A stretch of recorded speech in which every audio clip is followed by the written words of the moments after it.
Genesis 29. Jacob meets Rachel. Jacob resumed his journey and went to the eastern country. He looked and saw a well in a field. 3 flocks of sheep were lying there beside it because the sheep were watered from this well. A large stone covered the opening of the well. When all the flocks were gathered there, the shepherds would roll the stone from the opening of the well and water the sheep. The stone was then placed back on the well's opening. Jacob asked the men at the well, "My brothers, where are you from?" "We're from Haran," they answered. "Do you know Laban son of Nahor?" Jacob asked them. They answered, "We know him. Is he well?" Jacob asked. "Yes," they said, "and here is his daughter Rachel, coming with his sheep." Then Jacob said, "Look, it is still broad daylight. It's not time for the animals to be gathered. Water the flock, then go out and let them graze." But they replied, "We can't until all the flocks have been gathered and the stone is rolled from the well's opening. Then we will water the sheep." While he was still speaking with them, Rachel came with her father's sheep, for she was a shepherdess. As soon as Jacob saw his uncle Laban's daughter Rachel with his sheep, he went up and rolled the stone from the opening and watered his uncle Laban's sheep. Then Jacob kissed Rachel and wept loudly. He told Rachel that he was her father's relative, Rebekah's son. She ran and told her father. Jacob deceived. When Laban heard the news about his sister's son Jacob, he ran to meet him, hugged him, and kissed him. Then he took him to his house, and Jacob told him all that had happened. Laban said to him, "Yes, you are my own flesh and blood."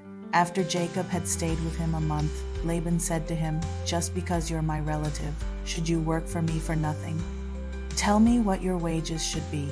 Now Laban had 2 daughters. The older was named Leah, and the younger was named Rachel. Leah had delicate eyes, but Rachel was shapely and beautiful. Jacob loved Rachel, so he answered Laban, "I'll work for you 7 years for your younger daughter Rachel." Laban replied, "Better that I give her to you than to some other man. Stay with me." So Jacob worked 7 years for Rachel, and they seemed like only a few days to him because of his love for her. Then Jacob said to Laban, "Give me my wife, for my time is completed. I want to sleep with her." So Laban invited all the men of the place to a feast. That evening, Laban took his daughter Leah and gave her to Jacob, and he slept with her. And Laban gave his slave Zilpah to his daughter Leah as her slave. When morning came, there was Leah. So he said to Laban, "What is this you have done to me? Wasn't it for Rachel that I worked for you? Why have you deceived me?" Laban answered, "It is not the custom in this place to give the younger daughter in marriage before the firstborn.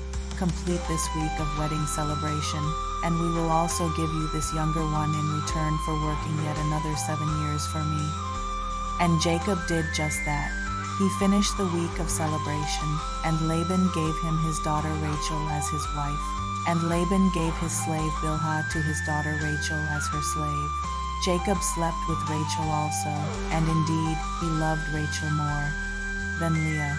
And he worked for Laban another 7 years, Jacob's sons. When the Lord saw that Leah was unloved, he opened her womb. But Rachel was barren.